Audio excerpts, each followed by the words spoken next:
संकष्टी चतुर्थी पर 10 भुजी गणेश मंदिर में हुआ पंचामृत अभिषेक। माघ मास कृष्ण पक्ष की चतुर्थी यानी संकष्टी चतुर्थी पर देश भर के गणेश मंदिरों में आज धूमधाम से उत्सव मनाने के साथ पंचामृत अभिषेक किए गए, जिसके क्रम में मथुरा में भी हर्षोल्लास के साथ चौबियापाड़ा के 10 भुजी गणेश मंदिर पर यह उत्सव पंचामृत अभिषेक कर मनाया गया।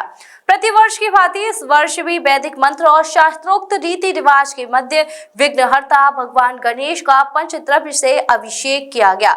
श्रीजी पीठाधीश्वर ठाकुर जी बाबा महाराज एवं श्रीजी पीठाचार्य मनीष बाबा एवं कपिल बाबा सहित अन्य गणेश भक्तों की उपस्थिति में वैदिक रीति से पार्वती नंदन भगवान गणेश के श्री विग्रह को दूध, दही, घी, बूरा एवं शहद से पंचामृत स्नान कराया गया। इस मौके पर मंदिर क्षेत्र को विभिन्न प्रकार के रंग बिरंगे गुब्बारों और आकर्षक विद्युत सजावट से सजाया गया, तो वहीं मंदिर के द्वार के बाहर बज रही शहनाई वादन वातावरण को और भी अधिक भक्ति में बना रही थी, जिसके बारे में श्रीजी पीठाचार्य मनीष बाबा महाराज ने जानकारी देते हुए बताया। हमारा सनातन धर्म विविध परंपराओं से जुड़ा हुआ है और एक बहुत सुंदर कथा आती है जब भगवान श्री कृष्ण से युधिष्ठिर प्रश्न करते हैं कि हमारे जीवन में इतने संकट क्यों आ रहे हैं और परब्रह्म परमात्मा आप हमारे साथ हो, फिर भी हमारे जीवन में कष्ट ही कष्ट भरे हुए हैं, इन कष्टों की निवृत्ति कैसे हो।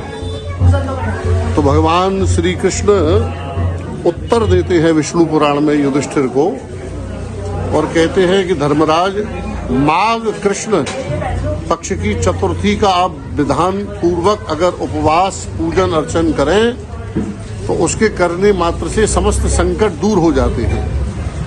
तो आज की जो चतुर्थी है इसको अपभ्रंश में तो सकट चतुर्थी बोलते हैं, पर इसका वास्तविक जो नाम है वो है संकट हरण चतुर्थी।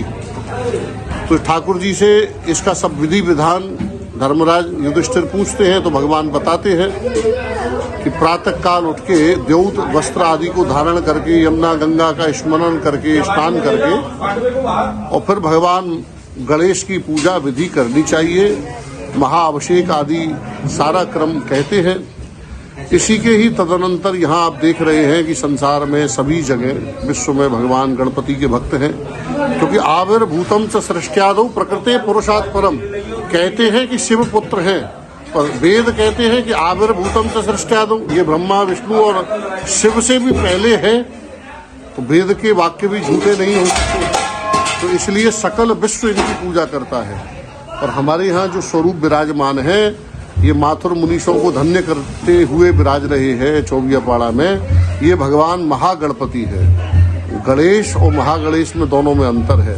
तो गणपति पुराण में गणेश जी की कथा है और ब्रह्मांड पुराण में भगवान महागणपति की कथा का वर्णन आता है। तो ये यहाँ विराज रहे हैं, चतुर्वेद समाज को धन्य कर रहे हैं। तो हमारे यहाँ समस्त 10 भुजी गणेश भक्त मंडल के द्वारा ये आयोजन किया जाता है।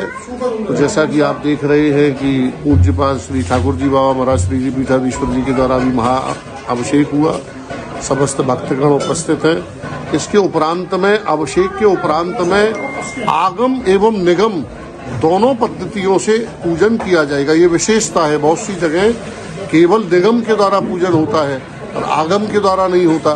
पर भगवान एकादश स्कंद भागवत में कहते हैं कि दोनों ही पद्धतियों के द्वारा अगर पूजन जो होता है तो उसको मैं तत्काल स्वीकार कर लेता हूँ। जैसे बहुत से पूजनों में थोड़ा वेटिंग लिस्ट लग जाती है, पर दोनों ही पद्धतियों में अगर पूजा हो तो वो तत्काल ठाकुर जी उसको स्वीकार करते हैं। तो इस प्रकार आगम निगम के अनुसार यहाँ पूजन अर्चन होगा और उसके तदुपरांत में फिर दिव्य जो सहस्त्र नाम है भगवान महागणपति के, तो 51 से मोदकों के द्वारा सहस्त्रार्चन, दिव्य पुष्प बगला और रात्रि पर्यंत तक भक्तगण यहाँ दर्शन करके अपने अपने मनोकामना भगवान के चरणों में समर्पित करते हैं। महागणपति उनकी भावना को स्वीकार करके आशीर्वाद देते हैं और रात्रि में महाआरती के साथ नीराजन के साथ इस पर्व को विश्राम दिया जाता है। यह सूक्ष्म की कथा भगवान महागणपति की है जो हमने आपके माध्यम से समस्त भक्तगणों को इसका उपाख्यान बताया। वधू सूट और साड़ी एक ऐसा शोरूम जहां मिलते हैं आपको बेहतरीन डिजाइनर कपड़े जो चर्चित हैं। अपने डिजाइनर सूट और साड़ी के लिए मथुरा शहर में शीघ्र पधारे। वधू सूट साड़ी और किड्स वियर कृष्णा नगर मंडी चौराहा मथुरा।